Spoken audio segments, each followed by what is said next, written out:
Welcome to video 5 of the Lead Guitar Quick Start series. In this lesson, we're going to switch gears a little bit. So far, the two scales that we've learned have been major scales, the major scale and the major pentatonic scale. In this lesson, we're going to learn the minor pentatonic scale. Now, this is going to have quite a different sound. It's going to sound probably sadder to you, and it's going to give you a new color to work with for your solos. The minor pentatonic scale is probably the most popular guitar scale in the history of the world, arguably.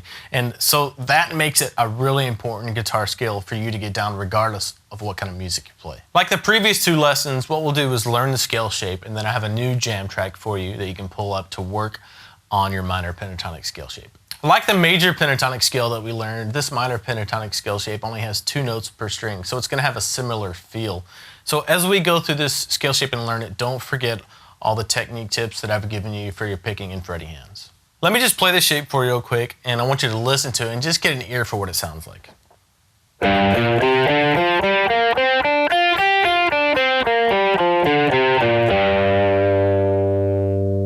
So we're going to start here on the same G root note that we've been working with, but we're going to start with our first finger this time.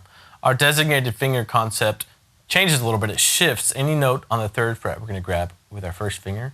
There are no notes on the 4th fret, so our middle finger is going to be used at all. Any notes on the 5th fret we're going to grab with our 3rd finger, and any notes on the 6th fret we're going to grab with our pinky. So that first note, that low G root note with your first finger, and your pinky is going to grab the 6th fret. So those are the 2 notes on that string. Get those under your fingers.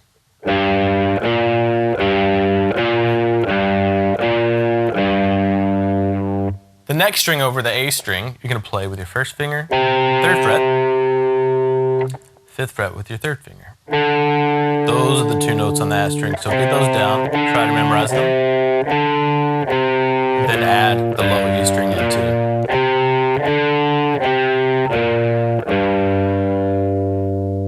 Here's the cool part about this scale shape. The next 2 strings, the D string and the G string, are the exact same pattern that we just played on the A string. So you're going to play on the A string, you have 3 with your first finger, 5 with your 3rd finger, right? Play the exact same pattern on the D string. So 3 with your first finger, 5 with your 3rd. Exact same thing on the next string over. 3 and 5. So that cuts down a lot of memorization if you know the A, D, and G strings all have the same pattern.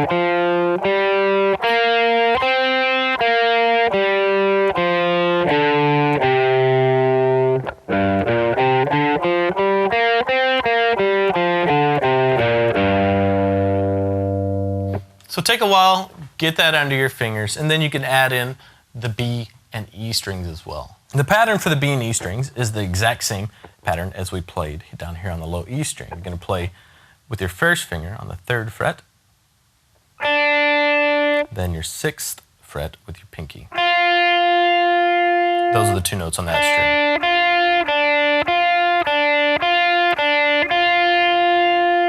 And the exact same thing on the high E string. So 3 and 6 with your 1st and 4th fingers.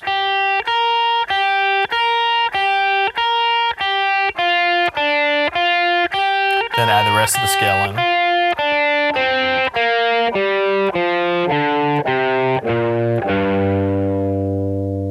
So at first, just work on getting this scale shape memorized. Also work on memorizing where the root notes are. Here on the 3rd fret of the low E string, 5th fret, the D string, and the 3rd fret of the high E string.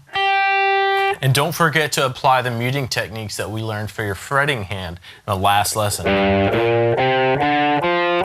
so your neighboring strings don't ring out if you actually accidentally hit them with your pick. Now I'm going to teach you another technique for muting the strings. This time we're going to use our picking hand to keep the strings down here quiet. Now when I play this scale on the lower strings, what I do with my picking hand is I take these 3 fingers on my picking hand, just kind of rest them really lightly on the top 3 strings just to kind of keep them quiet. Make sure they don't ring out, right? And as I go up the scale, the farther I get up, the less I do that with my fingers because I have to play these higher strings, right? Now, once I play that low E string, those notes on there, as soon as I go up to that next A string, I'm going to have to keep that low E string quiet. So what I do is I come mute that low E string down here with the palm of my hand. That way, if I accidentally brush into it or pick it or something, it won't ring out. And the farther I go up this scale, when I get to the D string, my palm is muting the E and the A strings, and so on. Once I get up to the G string, my palm is keeping the E, A, and D strings quiet. And the farther up I go, the more of this part of my palm I use to mute those lower strings. This muting technique with your picking hand, coupled with the muting we talked about with your fretting hand, will ensure that only the notes that you're playing that you mean to be ringing out will be ringing out, and all the other strings are going to be quiet. The last thing you want when you're soloing is a bunch of noise and strings ringing out over the notes that you're playing.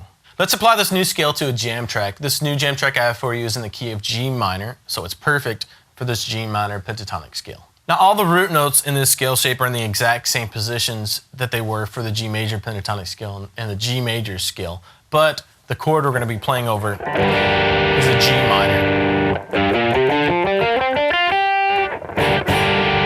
Again, use this jam track to get the scale shape down, memorize what the root notes are, and then just start experimenting with it for yourself. It'll sound something like this.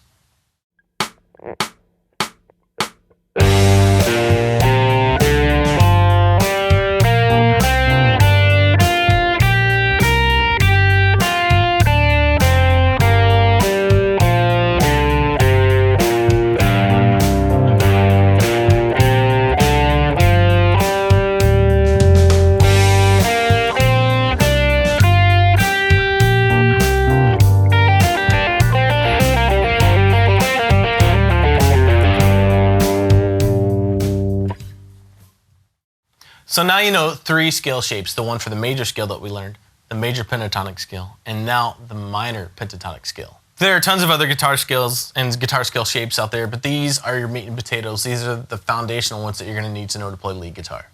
In the following lessons for this lead guitar quick start series, we're going to shift our focus from learning scales to learning some techniques that can kind of make these scales come to life, stuff like bending, vibrato, and legato, which is hammer-ons and pull-offs. Thanks for watching this video, and don't forget to leave your questions if you have any in the comments below. I'll answer them there, or you can just email me, Nate@guitarsystem.com. See ya.